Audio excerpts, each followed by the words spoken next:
Welcome back to ASEAN Business Report. Although the world sugar prices in the next crop cycle are likely to fall from the 2010-2011 season, they are expected to stay more than 20 cents per pound. Sugar price for delivery last March hit a 31-year record at 36 cents per pound. The price stayed at around 25 cents per pound, which is a good price recorded since the future price for export next year has dropped from the season's peak. Global sugar prices skyrocketed to a record level due mainly to a forecast of supply deficit during the first quarter. In the second quarter, sugar prices declined in the second quarter mostly due to new supply from Brazil, a world's largest sugar exporter. The average sugar export price in the 2010-11 crop cycle in Thailand, the world's second largest exporter, was around 22 cents per pound, allowing cane farmers to enjoy selling prices of more than 1,000 baht per ton for the second consecutive year. The cane production this season was much higher than the estimation, which affected global prices. Thailand has been able to export to 7.5 million tons of sugar, which is higher than the forecast. The main factor supporting high sugar prices in the first quarter of this year was lower sugar production in major producing countries. For example, sugar production in India was forecast to come in lower than expected, which would not be adequate for exports. Some countries are facing sugar shortages due to the decreasing of production in the European Union. As a result, the countries sold out of quota export sugar on their domestic markets. Global sugar prices were expected to stay high. The price may remain volatile for some reasons, and it's difficult to forecast over the next few years. The bright prospects of the sugar industry had encouraged farmers in Thailand to improve yields and sugarcane. They are focusing more on increasing cane productivity.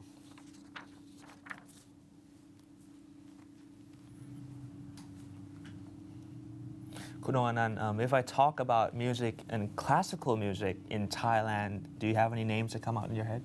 BSO? Yeah, exactly. That's the most popular symphony in Bangkok, and actually I found out recently that it's a non-profit organization too, and it also has survived for 3 decades. Okay. In this business journal, we'll be talking with the Secretary General of the BSO, Kun Achara Techa Phaiboon, and she'll tell us about how the BSO has grown over the years, as well as what the future holds.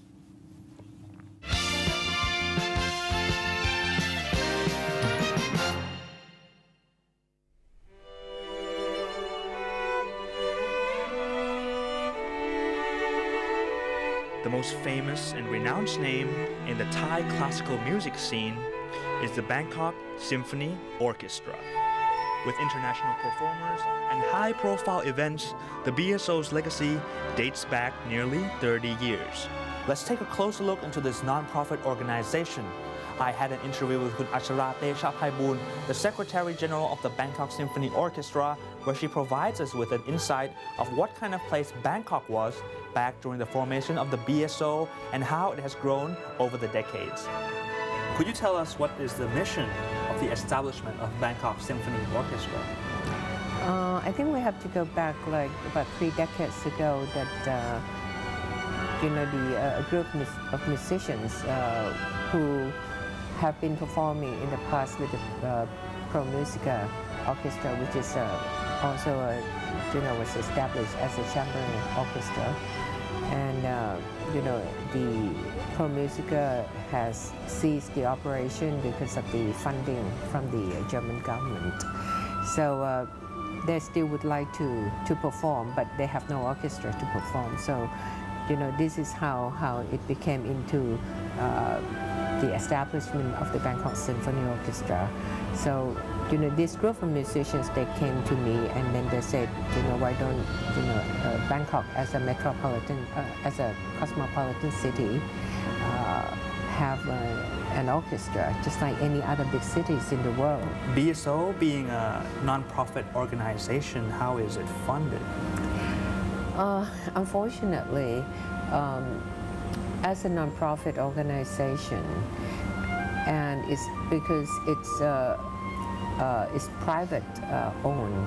So most of the funding comes from corporates and individuals. So sometimes we get some support from the government, but it's not an ongoing thing.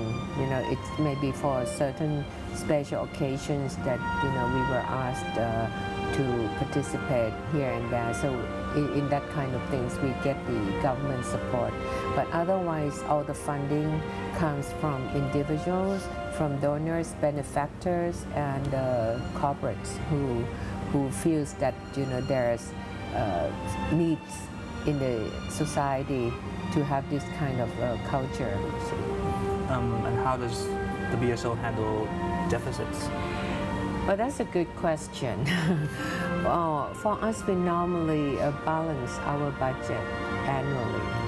So because as a nonprofit organization, it's very difficult to go into the deficit because, you know, somebody has to be responsible for the deficit.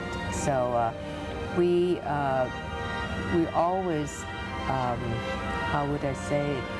We always handle our annual budget on the balance budget. So we try to balance between the funds we raise through those corporates or benefactors or donors together with the ticket sales and you know, other revenues, and the outlay should be balanced. Artistic sophistication and a civilized society goes hand in hand, as we have seen from the various expressive pieces which illustrates the zeitgeist, such as the architecture in ancient Greece, the music and paintings during the European Enlightenment, and even the hipster movements in both the US and Europe during the 1970s. One may argue that currently Thailand is plagued with too many economic and social problems before striving to achieve artistic integrity, but to neglect the concept would be to overlook the potential of social development through art. The structure and mission of the BSO is unique in that it is a business that aims to promote its commodity of classical music, where classical music is widely viewed as an art form. Are you satisfied with the general public of Thailand? I mean, like the audience, the classical-oriented audience based in Thailand. Are you satisfied with the growth so far? As I said, you know, the growth is very slow, and we also have a limited numbers of audience. But nevertheless, looking back, you know, when we first started, we probably have a handful of the audience, maybe about a few hundred.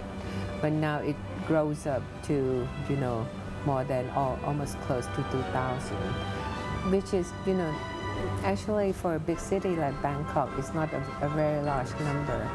But what we feel that is satisfactory is that, you know, there are many institutions who started the music education and you know, become produce more musicians. What's the progress of artistic delivery and intuition in Asia or in the region overall? Well, I think talking about Asia, we're talking about, you know, superpower like China, like Japan, Korea. You know, they have more support from the government. Even countries like Singapore or Malaysia, or even Indonesia now, you know, Philippines also, you know, the government give financial support to cultural activities, in particular the classical music.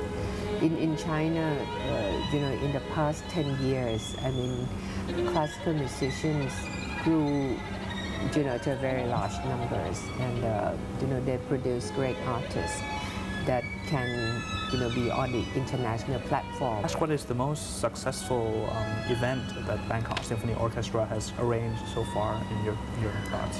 I think, you know, for us, the most successful events that we have done so far started in 2007 when we initiated the series called The Great Artists of the World, which we invite great artists who are very well known. Next year would mark Bangkok Symphony Orchestra's 30th year anniversary, and do you plan to arrange anything extravagant? I think next year there are many major events in Thailand. First of all, Thai people will celebrate the 84th birthday anniversary of His Majesty the King. Secondly, we will also celebrate the 80th birthday anniversary of Her Majesty the Queen. Yes.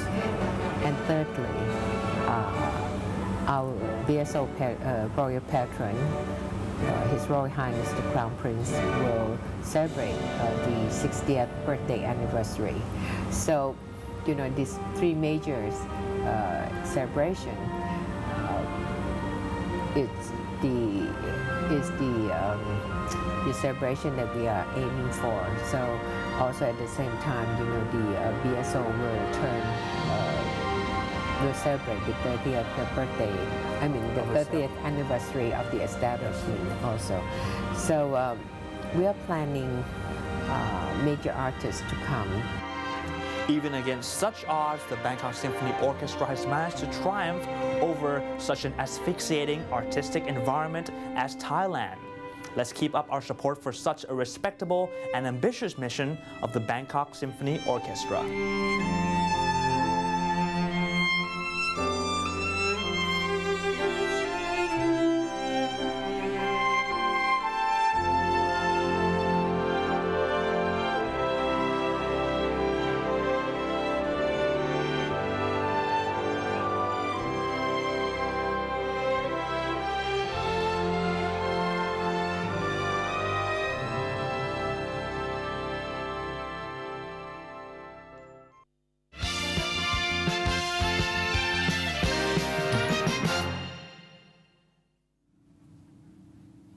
And that's all the time we have for this show today. We hope that you have a great start of the week, and don't forget to follow ASEAN Business Report from Monday to Friday from noon to 1 p.m. And you can also leave your feedbacks and comments on our Twitter page at ASEAN Biz Report and worldwideweb.facebook.com/ASEAN Business Report. I'll see you tomorrow. I'm Nathakorn Ploddi. And I'm Onganan Amatayakun. สวัสดีครับ สวัสดีครับ